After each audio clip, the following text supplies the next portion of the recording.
All right, welcome to Low Budget Time, you lovers of the low end and the budget minded.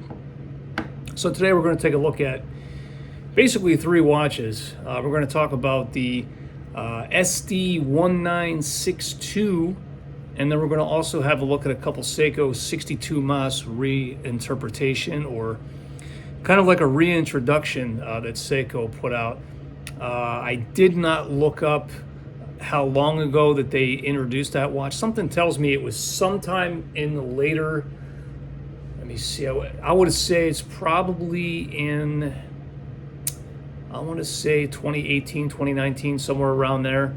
So the watches have been around for a little bit, and the watches I'm going to show you are actually watches that I've had for about 5 years. So I kind of stumbled upon the Seiko 62 mas reinterpretations.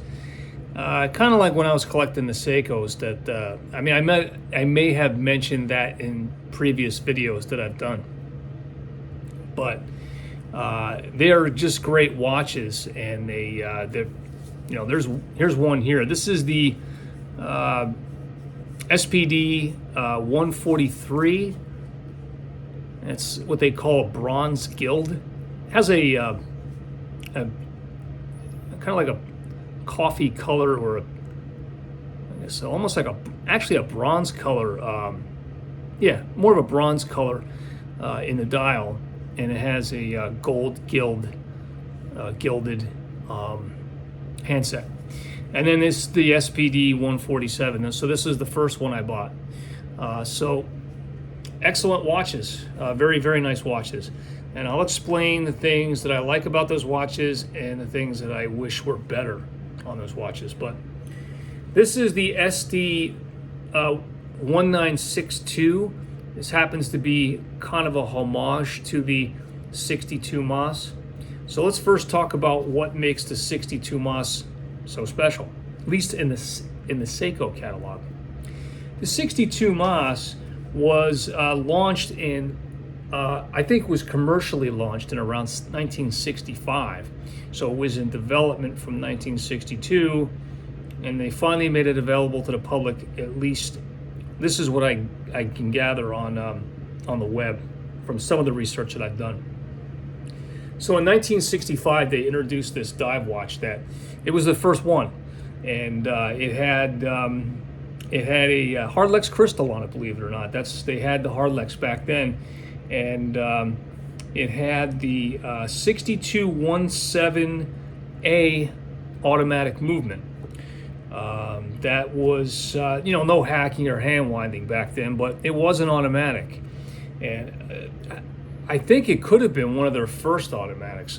Don't quote me on that. I can't exactly say whether that's true or not.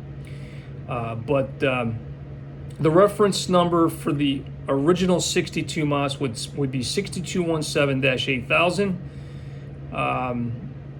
The 8000, I guess, was the case. I'm sorry, my Seiko knowledge, I'm not a pro. I'm not an expert on Seikos.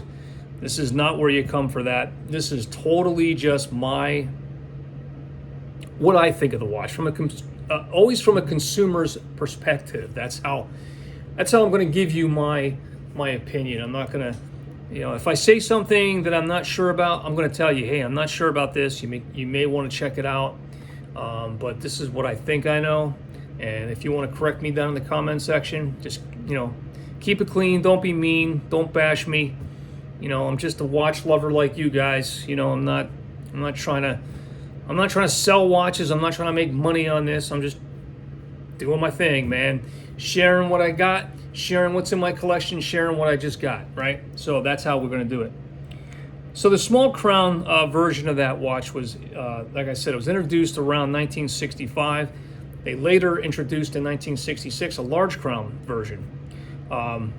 Pretty interesting stuff. But anyway, that is the short of it for the Seiko 62 mas and what it represents in Seiko's catalog. It's a very important watch in that catalog. So let's first take a look at the Seikos, and then we'll talk about the watch that's paying homage to the 62 mas, which is the SD1962 from Steeldive. And so let's get it on, man. Let's talk about the Seikos real quick. So the SPD147 was the first one that I encountered, like I said. So the specifications on this watch are the case diameter is 40.5 millimeters. So that would be from the side of the case, excluding the crown, and the thickness is 12.9 millimeters, lug to lug. So from here, the lug tip to lug tip would be 46.2 millimeters, with a 20 millimeter strap opening, or lug opening.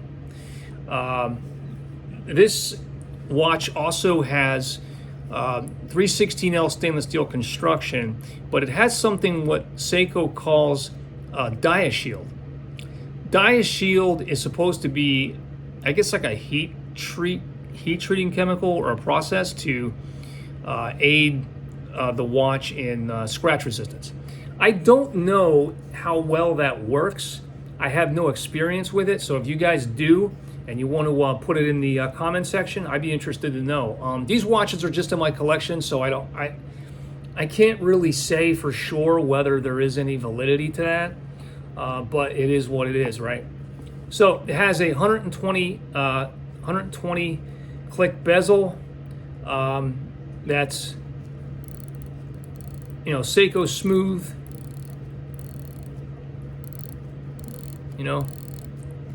Very nice bezel action. Everything lines up really well on this watch. The indices are applied on that dial that we talked about earlier. This is like a sunburst effect. Date window is at the 3, and of course the date is at the date is at the 3 as well. A lot of Seikos, you might see the crown at the 4. You might see the crown is at the 3 in this one. So right then and there, it's they started putting the crown down at the 4 in a lot of the watches that they were making, that they started making, and it started to become a kind of like a signature for Seiko. I think I made a couple gaffe errors there. I do apologize for that. But really, they were doing that to stop the crown from digging into the wrist. I guess, Seiko is really all about ergonomics. If you've ever tried a lot of Seiko's divers, they're amongst the most, in my opinion, they are amongst the most comfortable watches or tool watches that you're ever going to wear. And that's pretty much everything. Even the really large watches like the Marine Master, the SLA 21, for example, and even like the tuna, even the bigger tunas. It's all in the way that they design the way that the lugs wrap around a wrist. I have a 7-inch wrist, so for me, I always appreciated Seiko for that. Seiko's my favorite Asian watchmaker, because I think that, for as much as some things that Citizen has done recently, I don't think they really compare well to what you get from Seiko. I just think Seiko is the leader. I think that Citizen would have like a monumental task ahead of them with trying to catch up, because that's what they'd be doing. They've been playing catch up for years, and I just think that it's quirky designs, strange materials. I've got some dive watches that have like aluminum bezels and everything, where the entire bezel is aluminum. Just really shoddy construction on some of their stuff. I'm not a fan. But I do have a few Citizens. I don't go out of my way to say that, oh yeah, well, they're in my collection. They're not. They're just not. I'd rather have my Steeldives, which are basically copies of known watches, than Citizen. So that's just my opinion. You're welcome to yours, but this is my video, this is my channel, and that's just what I think. Lume Bright is the luminescent paint that they use in the on the dial indices, and also the Marine Master style hands that are on here. just a just a basic stick style hand, really nice. This has the this houses the 6R35 movement in it, and the beat rate is 21,600 vibrations per hour. So it's you don't get a high beat movement in this watch, but this watch retails for, I mean, I think I got this one from shopping in Japan, and I want to say that it was probably 1,000 US or 1,100 US, and that was, like I said, about 5 years ago. Shopping in Japan, shout out to them, great people, awesome place. If you're gonna buy a JDM Seiko, that's where you go. The common knowledge for that is JDMs, if you want to know what that is, that's the Japanese domestic market. The Japanese keep the best stuff in their market, and every now and then, you can get into one of their online stores, and you can get yourself something good. So that's my opinion on the SPD 147, at least where to get it. Great people to deal with, so check them out. Shopping in Japan.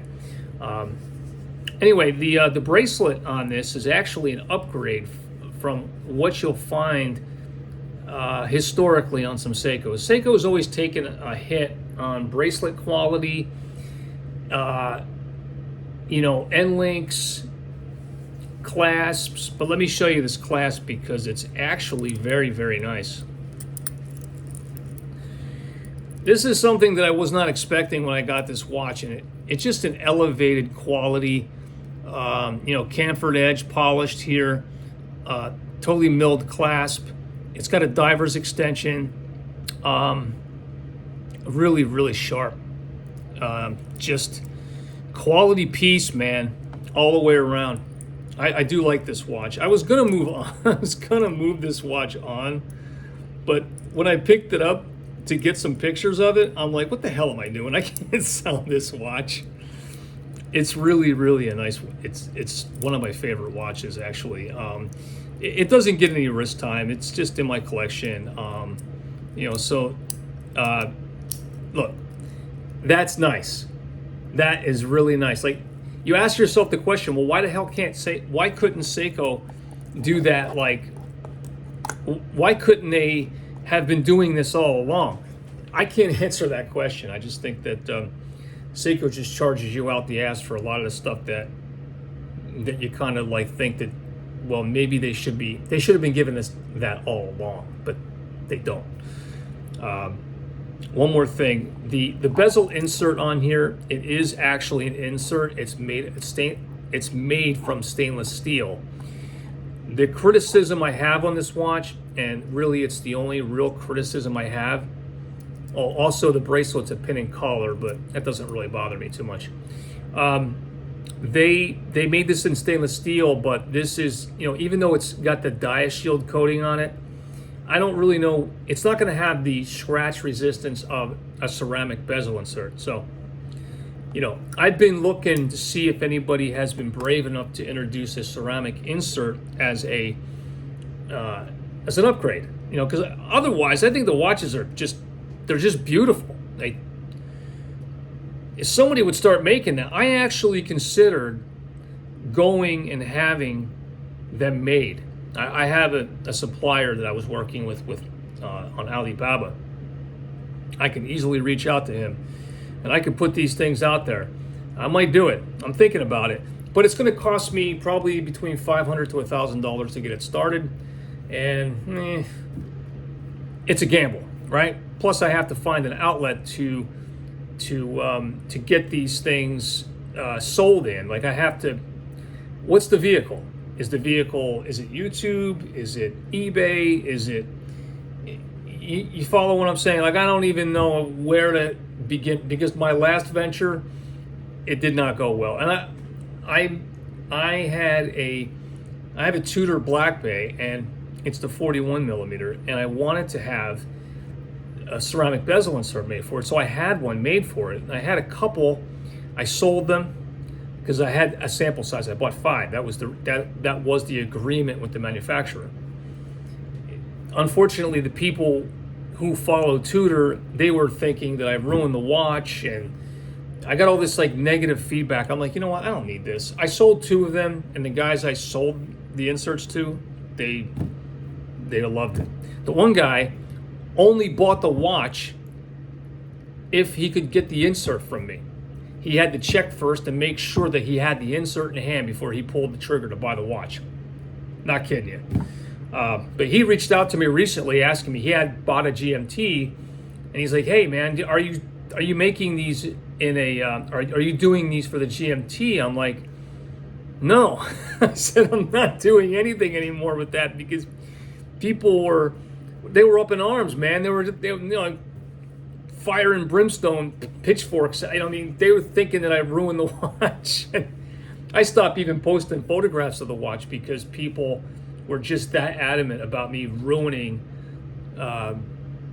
saying I ruined the watch. Well, it's not even a permanent modification. It's literally, you know, you soak this in some IPA or grip tape solvent upside down for a few hours. Look, this thing still even has the blue sticker on it. And then you can basically turn the you could turn the bezel insert out, and then eventually pry up on it with a little bit of an X-Acto knife. You can get basically the new insert is just glue in. It's not even a big deal. You can put the old one back in if you want. If you want to sell the watch, it's ridiculous. Anyway, I'm falling off the track, and I do apologize. So let's take a look real quick at the SPD 143. SPD 143 is that's the bronze guild. You can see how nice that watch is. Basically, same specification. It's not worth me going over again. We're going to look at the Lume later. Same thing, Lume Bright, right? Now, one of the things that if you stared at this watch long enough, you'd notice that this bracelet, even though it is much styled, much the same as the Seiko, it doesn't have I think that the lighting in here is really bad. So this bracelet barely matches the metal. Like the bracelet's actually a brighter steel.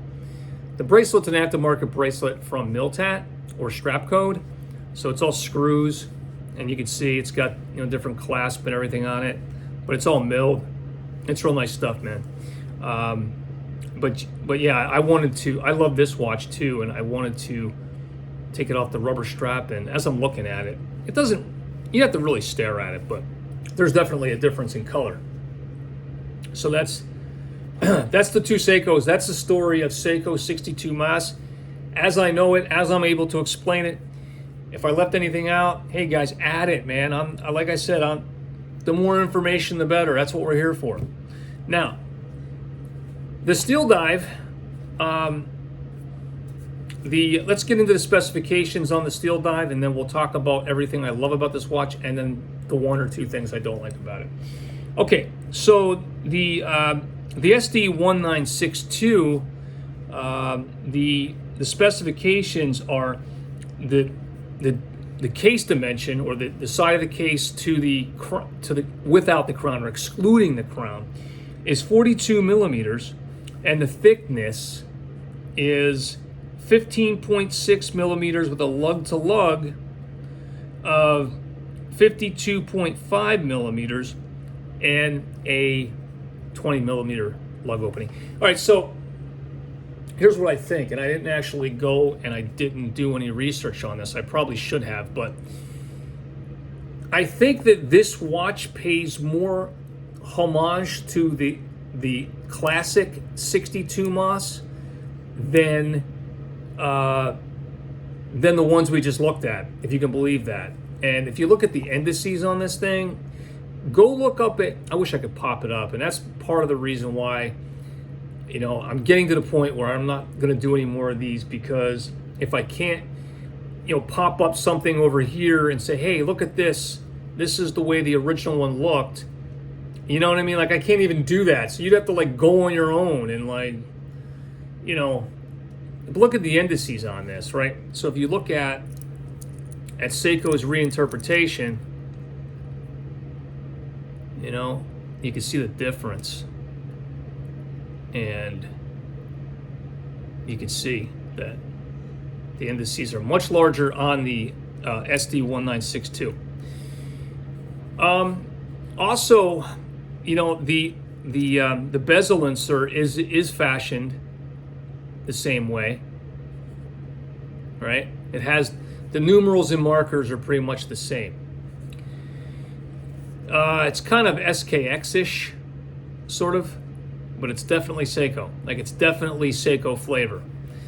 The handset is much the same as what we're used to seeing.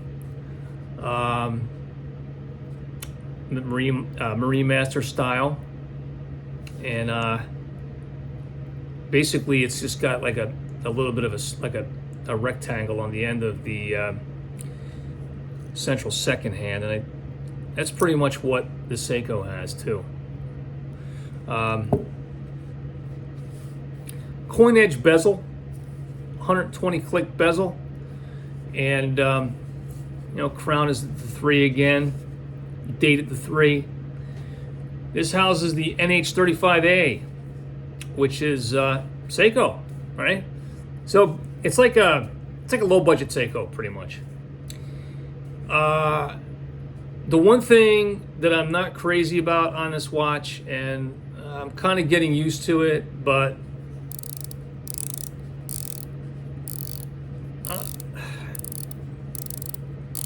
it's kind of sloppy. Like, it sounds sloppy to me. Maybe it's just because the click is so audible. It has a little bit of backplay,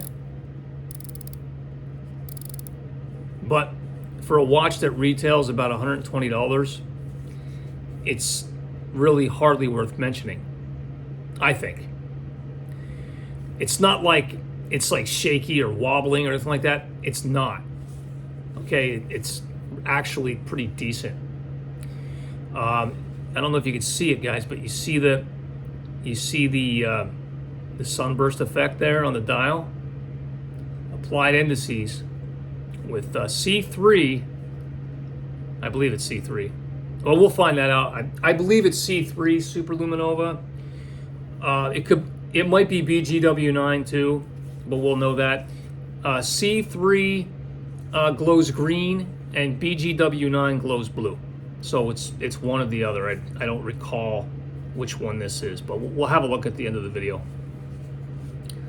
Solid end links on this one, guys. And of course it has drill lugs as well. You see that.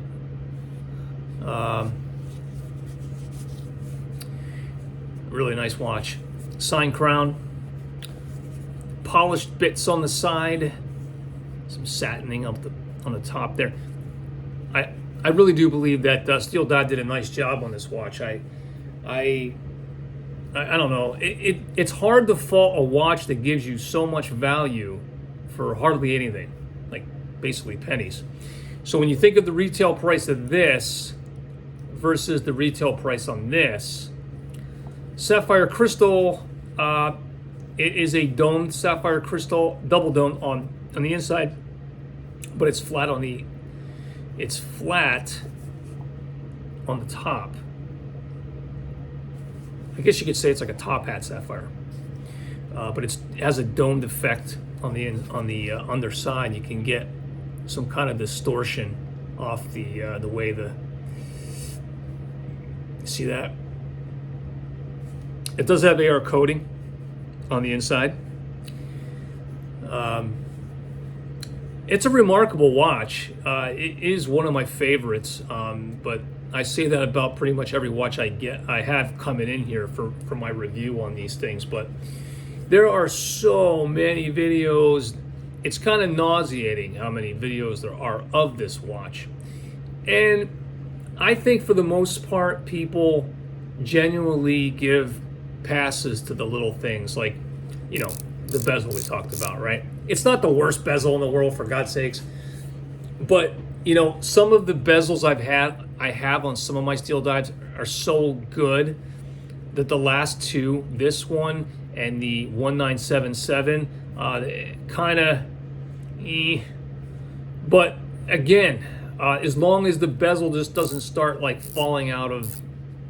If you're going to actually use this for diving, you don't want it to just move on you, and it's not going to do that. 200 meters of water resistance on all of these watches, by the way. I didn't touch on that, but I am now. This is a milled clasp. At least the scissor part is milled, and then this part is probably most likely stamped, but it's signed. It's pretty decent quality. Pin and collar again on this guy, polished on the side, satined on top. Solid end links, of course. The links laid real well. Just a really nice watch, guys.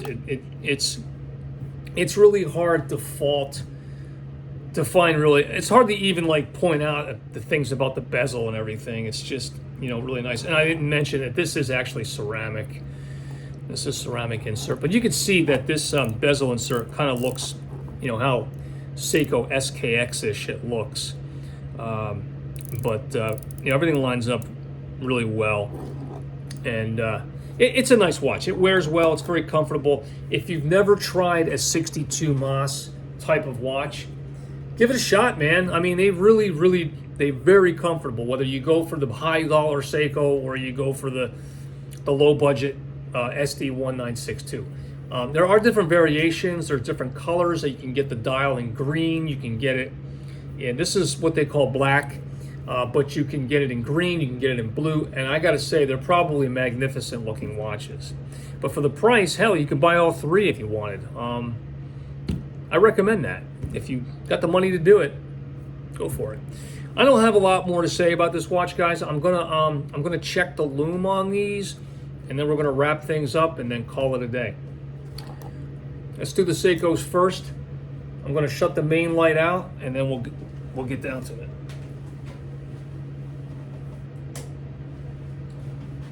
All right.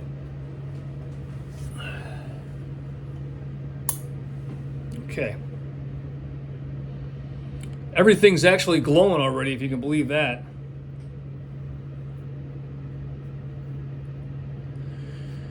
Okay, we're going to look at the Seiko. This one is the Bronze Guild SPD 143. Now, this doesn't have a lumed insert, by the way. There is no illumination there, but it has the Lume Bright. Look at that. That's crazy, man. Wow. You can't go wrong with Lume Bright. And then this is the SPD 147. And we'll fire this guy up.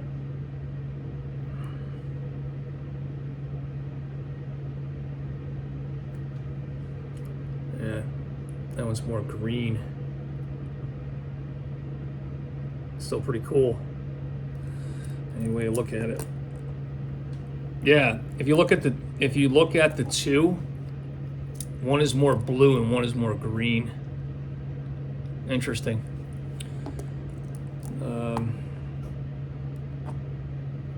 And then the Steeldive.